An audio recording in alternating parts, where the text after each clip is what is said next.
এখানে সমাবেশ করেছি এবং বাজেটকে স্বাগত রেখে আমাদের নেতৃবৃন্দ বক্তব্য রেখেছেন।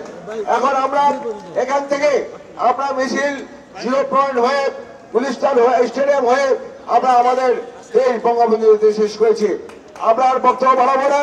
ইনশাআল্লাহ আমরা চাই এই জননেত্রী শেখ হাসিনা সাধারণ মানুষের কথা বিবেচনা করে যে বাজেট পেশ করেছে, ইনশাআল্লাহ এই বাজেট আগামী দিনে সাধারণ মানুষের কোন ক্ষমতার মধ্যে ক্ষমতার মধ্যে সাধ্যের মধ্যে এই বাজেট হবে, রক্ষণ হবে এবং সাধারণ মানুষ যাতে কষ্ট না পায় সবকিছু বিবেচনা করে এই বাজেটের কর আলাপ করা হয়েছে। ইনশাআল্লাহ এই বাজেটের সুফল সাধারণ মানুষ অবশ্যই উপভোগ করবে।